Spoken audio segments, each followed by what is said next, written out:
Bonjour et bienvenue à votre émission Accès MRC, une émission où on parle des enjeux importants pour la MRC Maria-Chapdelaine. Et en cet automne électoral, on rencontre les candidats. Et avec moi, j'ai M. Roch Soucy, candidat comme conseiller municipal à la ville de Dolbeau-Mistassini. Bonjour, M. Soucy. Oui, bonjour. Ça va bien? Oui, ça va bien. Oui. M. Soucy, pour les gens qui ne vous connaissent pas, c'est qui Roch Soucy? C'est quoi votre parcours dans la vie avant d'arriver aujourd'hui et vouloir devenir conseiller municipal? Je vais débuter au début. Je suis un type de Mistassini. Mes parents ont une résidence, ont eu, parce que mes parents sont disparus maintenant, une résidence sur la rue Touzin. Je suis du milieu ouvrier. Mon père était... mon nom, c'est Soucy, parce que mon père est originaire du Bas-Saint-Laurent. C'est pour ça que des fois, des gens pensent que je ne suis pas originaire du coin, mais ma mère est une dame Hébert de Mistassini. Son père, c'était Antonio Hébert, qui était maître de poste à Mistassini. Mon grand-père était maître de poste, et c'est lui qui a fondé aussi les caisses populaires. La caisse populaire à Mistassini, c'est mon grand-père qui a fondé ça. Fait que j'espère d'être un peu l'héritier de cette tendance qui allie l'économie au mouvement coopératif. Alors, j'espère que j'ai hérité un peu de cette attitude-là d'aimer l'économie et d'aimer aussi les valeurs sociales. Bon, j'ai étudié à Mistassini. Mon premier cycle au primaire, c'était aux petites écoles. Je ne sais pas si vous avez connu, sur la rue Louis-Aymon, à un moment donné, la commission scolaire avait construit des duplex parce qu'on était à la fin du baby-boom. Moi, je suis né en 1961. Je suis de la cohorte de la fin du baby-boom. À Mistassini, il y avait une dizaine de duplex. Les gens de ma génération sont allés à l'école là, en maternelle, première, deuxième année. Ensuite, après le baby-boom, on est allé étudier à l'école Saint-Michel. L'école Saint-Michel qui est maintenant adaptée à la salle de spectacle. Oui, j'ai étudié là aussi. Vous avez étudié.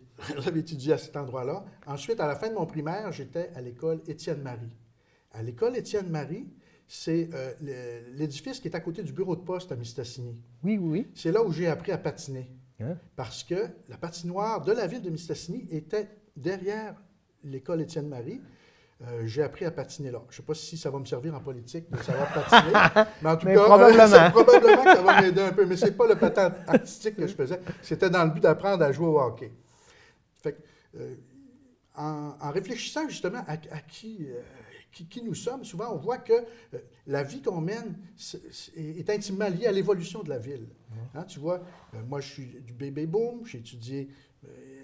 La commission scolaire s'était adaptée en construisant des duplex parce qu'il y avait un surplus momentané d'enfants qu'il fallait instruire. Alors, moi, je m'inscris un peu dans ce mouvement-là. Au secondaire, mes parents m'ont donné une chance. Ils m'ont placé, c'est-à-dire pensionnaire au Juvénat-Saint-Jean. En 1974, la communauté des frères avait décidé de recommencer à avoir une école privée. Ça a commencé modestement. On était 18. On était une cohorte de 18 jeunes, 18 adolescents, 13-14 ans, de partout dans la région. Il y a quelqu'un qui venait de la Gaspésie. Et puis, moi, j'ai assisté à ça, à la renaissance de l'école privée au Juvénat, pendant 4 ans. Puis peut-être que plus tard dans l'entrevue, on s'en reparlera du Juvénat. Ensuite, j'ai étudié 1 an à Jean Dolbeau. J'ai étudié au Cégep de Saint-Félicien. J'ai un DEC du Cégep de Chicoutimi en soins infirmiers. Et je suis bachelier en soins infirmiers de l'Université du Québec à Chicoutimi. Vous êtes dans le système de la santé. Dans le système de la santé, oui. Moi, j'évolue dans le système de la santé. Même lorsque j'étais étudiant, j'avais un travail d'étudiant. Je conduisais l'autobus de l'Oasis avant qu'elle soit construite sur la rue des Chutes. C'était l'ancienne Oasis sur la rue Brisson. Oui, exactement. Fait que moi, j'évolue dans le milieu de la santé depuis la fin des années 70, début des années 80. Aujourd'hui, j'ai 55 ans. Bientôt 56, 2 jours avant l'élection, ça va être mon anniversaire. Je vais avoir 56 ans. Je suis marié à Roselyne Bergeron, une fille de Dolbeau. Fait que nous, l'Union Dolbeau-Mistassini, on a réalisé ça. La fusion est faite. La fusion est faite depuis 1986. J'ai 2 filles. Une qui demeure à Québec, l'autre qui étudie à l'Université de Montréal. Elle demeure sur la Rive-Sud. OK. Et là, vous avez décidé de vouloir devenir conseiller municipal. Qu'est-ce qui vous a poussé? Quelle est la réflexion que vous avez eue qui vous a dit, moi, j'ai le goût de servir, de devenir conseiller municipal? Dans le fond, c'est mon historique. C'est pour mettre c'est pour peut-être, comment je te dirais ça? C'est de rétablir des choses que je pense qu'il faudrait améliorer. J'ai été pensionnaire 4 ans au Juvénat-Saint-Jean. Moi, je ne dirais pas que ça m'affecte, mais je trouve qu'il y aurait sûrement quelque chose qu'on devrait faire avec cet édifice-là, dans la ville de Debout-Mistassini. Oui, exactement. Moi, je pense qu'il y aurait peut-être l'adapter au 21e siècle, pas la même vocation. Les communautés religieuses ne sont plus ce qu'elles étaient non plus, mais moi, je pense qu'il faudrait que ça devienne un quartier général à Dolbeau. Un autre endroit que j'ai fréquenté, qui, ma foi, ne devrait pas être fermé, c'est la base plein air de Pointe-Racine. C'est un endroit où lorsque j'étudiais, j'ai travaillé également comme animateur à la base de Pointe-Racine. Alors, c'est 2 endroits que je vois dans ma municipalité qui ressemblent plus à... Ils ont été un peu laissés. Moi, je pense qu'ils ont été laissés un petit peu, là. Puis, il semble qu'il n'y a pas de projet qui a l'air de vouloir arriver, là. Alors, je me suis dit, là, c'est le temps que je sorte de mon salon. Je ne peux pas dire, voir les choses aller. J'ai senti le besoin de m'impliquer. Oui, de dire, il ne se passe rien. Maintenant, c'est peut-être à moi de faire quelque chose. C'est peut-être à moi de le faire, plutôt que d'attendre qu'un autre organisme fasse quelque chose, qu'une autre personne ait une idée. Moi, je pense que je peux contribuer à relancer ces 2 endroits-là. OK. Quel bilan vous faites du dernier conseil de ville? Les 4 dernières années à Dolbeau-Mistassini, quel bilan vous en faites? Le bilan que j'en fais, j'ai perçu peut-être un manque d'écoute. Parce que moi, je demeure sur la rue Renault à Dolbeau. On s'est formé un comité de citoyens. OK? Et puis, on a fait une pétition. Parce qu'on se disait, il y a de l'amélioration dans les travaux routiers. C'est sûr, dans toutes les villes, il y en a. Mais nous, particulièrement sur la rue Renault, on pense qu'il y avait peut-être pas urgence, mais je pense que c'est une rue qui devait être améliorée. On a vu d'autres secteurs dans la ville qui ont été améliorés. On pensait que ça serait notre tour. Alors, on s'est fait un groupe de citoyens, on a fait une pétition, on a fait des représentations, et c'est resté lettre morte. Okay. Alors, on s'est dit, peut-être que dans notre coin, c'est sûr qu'on n'a pas eu beaucoup d'améliorations, mais dans d'autres coins de la ville, il y a eu beaucoup d'améliorations. C'est dans ce sens-là, je ne peux pas dire que l'administration est mauvaise parce qu'elle ne fait absolument rien pour Dolbeau-Mistassini. Au contraire, il y a eu de grandes améliorations à Dolbeau-Mistassini. Moi, je suis un peu mitigé dans le sens que je vois qu'il y a eu des améliorations peut-être dans des secteurs qui me touchent moins, puis je suis capable de le reconnaître. Il y a des endroits qui étaient à améliorer et qui l'ont été. Moi, je pense qu'il y a un beau travail qui a été fait, mais il reste encore du travail à faire. Super. On sait que l'économie, c'est un enjeu important. Toujours, on en parle pour la rétention des jeunes, pour les gens qui vivent ici, pour la qualité de vie. Quelles idées vous auriez pour stimuler l'économie à Dolbeau-Mistassini? Moi, l'idée, ce n'est pas nécessairement une idée qui vient de moi, là, mais je sais qu'à un autre palier de gouvernement, il y a un projet de pôle d'innovation que le gouvernement du Québec voudrait proposer pour des villes assez importantes où il y a des maisons d'enseignement supérieur. Nous, comme je dis des fois, la Révolution tranquille a passé au Québec, mais la Révolution tranquille a été un petit peu plus tranquille chez nous, parce qu'on n'a pas d'institution d'enseignement supérieur.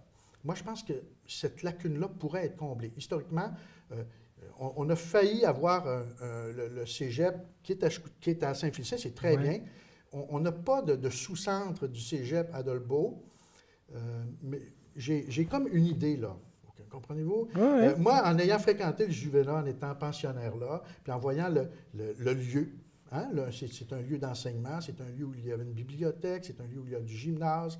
Moi, je pense que c'est sûr qu'il y a de quoi faire à cet endroit-là. C'est un endroit qui appartient à du privé. C'est pas un lieu public. Je ne peux pas dire, moi, je vais aller au Juvénat, je vais faire ci, je vais faire ça. Le Juvénat ne m'appartient pas. Mais est-ce qu'il n'y aurait pas des discussions qu'on pourrait faire avec la communauté, avec là où il y a de l'argent de capital de risque, le fonds de solidarité de la FTQ, le fonds d'action de la CSN, les fonds verts des caisses des jardins, la ville. Oui, il y a des leviers économiques qui sont là. Il y a des leviers économiques, je pense, qui pourraient nous permettre de créer, puis j'ai même trouvé un petit acronyme, là, LILA, tu sais, un lieu interuniversitaire pour les lettres, les arts et les sciences. OK? Un lieu qui serait comme éclaté. On ne serait pas l'Université du Québec à Dolbeau-Mistassini. Je ne suis pas rêveur à ce point-là, là, mais je pense qu'on pourrait intéresser des chaires de plusieurs universités à venir avoir pignon sur rue à Dolbeau, un peu sur le modèle que à la réserve indienne de Mastuatch, ils ont fait récemment. Oui. Ils ont attiré la chaire de l'Université Laval en foresterie. Oui. OK? Il y a un budget lié à ça, puis c'est fort intéressant pour Mastuatch. Je suis très content pour eux. On ne pourrait pas faire la même chose, attirer des chaires soit de génie industriel, parce que si on veut relancer notre économie en ayant des nouvelles applications de ce qu'on peut faire avec la forêt, avec les ressources naturelles, je pense que créer un lieu d'enseignement supérieur qui serait une formule nouvelle. Moi, je pense qu'on pourrait innover dans ce sens-là, d'intéresser plusieurs départements d'universités différentes. L'Université du Québec, si devient partenaire avec nous, c'est parfait. Si on ne peut pas intéresser ces gens-là, il y a d'autres universités qui pourraient peut-être l'être, comme l'Université Laval a été intéressée d'aller s'installer à Mastuatch. Oui, c'est intéressant, tout ça, c'est intéressant. C'est un peu surprenant, mon idée. Non, mais c'est sortir des paradigmes, c'est ça, hein? Oui. Innover, c'est de sortir du cadre. Oui. Que pensez-vous du rôle des organismes communautaires dans une municipalité comme Dolbeau-Mistassini? Leur importance, c'est quoi? Ben, moi, je pense que c'est très important. Moi, je connais peut-être plus les milieux communautaires liés à la santé, parce que j'ai eu un lien à un moment donné avec la maison Colombe-Veilleux. Oui. Parce qu'en étant au conseil d'administration du centre hospitalier de Dolbeau, j'étais désigné pour assister au conseil d'administration de la maison Colombe-Veilleux. La maison Colombe-Veilleux, c'est un joyau pour nous. Joyau. Oui. Hein? Donc, il faut que... Ces organismes-là sont appuyés un peu par les ministères, mais pas tant. Il faut être à ces conseils d'administration-là pour voir qu'il y a un appui certain, mais qui souvent est remis d'une année à l'autre. Alors, moi, je pense que les milieux communautaires, c'est essentiel pour une ville. On ne peut pas... la ville de Dolbeau ne serait pas ce qu'elle est sans la soupe populaire, sans la maison Colombe-Veilleux, sans le groupe Parents Ensemble. Je ne suis pas au CA de ces organismes-là, mais je les connais quand même. Puis moi, je pense que la ville doit soutenir, peut-être des fois au niveau logistique, ces organismes-là. D'accord. Ce serait quoi votre cheval de bataille, votre dossier prioritaire si vous êtes élu le 5 novembre prochain? Bon, il y a le pôle d'innovation et il y a peut-être... j'espère que... Moi, peut-être que j'attacherai 2 chevaux ensemble pour pas que ça parte dans tous les sens. Là. Il y a, moi, je pense, le pôle d'innovation, comme je l'expliquais tout à l'heure. Je pense que ça, il faudrait se pencher sérieusement là-dessus. Un autre dossier, c'est la base plein air Pointe-Racine que j'ai parlé tout à l'heure, où j'ai travaillé lorsque j'étais étudiant. Moi, je pense qu'il faudrait lier le camping de Vauvert avec la base de Pointe-Racine, parce que la base est inoccupée actuellement. Non, pas très loin du camping. Pas très loin du camping. Je pense qu'il y a une synergie entre les deux endroits. J'ai vu à un moment donné, je pense que c'est à Radio-Québec, il y a eu un reportage où des gens de l'extérieur des régions, des gens de la ville, leurs enfants venaient à un camp et eux, ils logeaient à un camping. J'ai fait le lien assez rapidement, sans qu'il y ait des interactions entre les parents de façon journalière. Ça permettrait peut-être à des gens qui voudraient que leur enfant aille explorer la nature, d'être quand même proche. Parce que des fois, il y a des gens qui hésitent à envoyer leur enfant à des camps à cause de la distance. Parce que nous, il faut tenir compte de la distance qu'on a. Est-ce qu'on veut intéresser des gens, par exemple, de la région de Montréal, à venir à la base plein air de Pointe-Racine? Si les parents ont la possibilité d'être proches, d'après moi, on ferait une pierre deux coups. Oui, c'est plus réaliste. On pourrait avoir un camping avec un meilleur achalandage et on pourrait faire, je pense, fonctionner la base plein air Pointe-Racine. Ce que j'aimerais aussi ajouter à Pointe-Racine, c'est un côté développement durable. Okay? C'est d'avoir, on va à la base plein air pourquoi? Pour se familiariser avec le développement durable. Pour se familiariser la nature, aussi l'environnement, l'aménagement des bandes riveraines. Moi, je pense que ça, ça devrait être mettons un peu dans le catalogue de ce qu'offrirait la base de Pointe Racine. Ma dernière question, elle est assez simple. Pourquoi les gens devraient aller voter le 5 novembre prochain et surtout, pourquoi ils devraient voter pour vous? Ou en d'autres mots, qu'est-ce qui rend Roch Soucy extraordinaire? Je ne sais pas, c'est les gens qui doivent me trouver extraordinaire. Des fois, on se trouve assez bon pour se présenter. Ouais. On ne se trouve pas extraordinaire, on se trouve bon. On dit, je pense que je peux contribuer. On se présente à une élection, mais la médaille a deux côtés. C'est les gens qui nous appuient, qui votent pour nous. Moi, je vais être un élu si le 5 novembre, il y a plus de gens qui ont voté pour moi. Pourquoi les gens devraient voter pour moi? Parce que moi, j'aimerais rétablir un équilibre qui est rompu avec la politique municipale. C'est-à-dire que je trouve qu'il n'est pas normal que des gens soient désignés pour aller siéger à un conseil qui, normalement, devrait être démocratique. Moi, je pense qu'il faudrait faire une réforme du scrutin municipal. Moi, je pense que c'est pour ça qu'il faudrait voter pour moi. Parce que je trouve qu'il n'est pas normal que... Puis je ne lance pas la pierre à aucune personne de Dolbeau qui ont été comme élus par acclamation. On ne devrait pas dire élus par acclamation, on devrait dire désignés. Oui. Au Québec, il y a des centaines de personnes qui sont désignées. On devrait avoir une réglementation pour faire de la politique municipale où... Ça amène le débat, en fait. Exactement, c'est ce qui amène le débat. Comme, mettons, prenons l'exemple de Dolbeau-Mistassini, il y a 4 personnes qui sont comme pour être élues par acclamation. C'est une situation qui ne devrait pas être permise par la loi. Là où il y a 2 personnes... oui, c'est ça. Il y a 2 personnes, ils sont au siège numéro 1. Il y a encore 2 personnes, ils sont au siège numéro 2. Les sièges qui sont vacants, on devrait, quelques mois avant l'élection, aller à la pêche. Proposer aux organismes communautaires, comme on disait tout à l'heure, l'importance des organismes communautaires. Ouais. Aller solliciter les gens à venir siéger au conseil municipal. On aurait un conseil municipal qui serait représentatif des organismes. Mm-hmm. OK? Et ce système, en plus, j'ai pensé à ce qu'il devienne paritaire pour les hommes et les femmes. Souvent, on dit, dans 2 ou 3 générations, la parité va arriver. Moi, la parité, là, j'aimerais ça qu'elle arrive à la prochaine. Oui, dans le sens que, lorsque tu organises une élection municipale, les 3 plus fortes majorités masculines siègent au conseil. Puis les 3 plus fortes majorités féminines siègent au conseil. Donc, on aurait automatiquement... On n'attend pas 3 générations avant d'avoir un comité municipal paritaire. Tu l'as à la prochaine élection, avec des gens qui sont élus, et c'est les gens qui sont majoritaires qui siègent au conseil.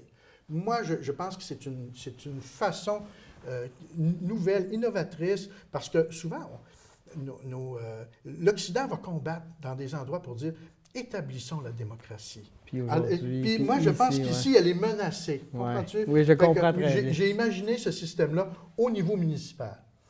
Peut-être qu'il ne s'applique pas au provincial ni au fédéral, mais au municipal, moi, je pense qu'il y a un travail à faire dans ce sens-là. Bien, merci beaucoup, M. Soucy. C'était très instructif. On va vous souhaiter un bon succès le 5 novembre prochain. Merci bien.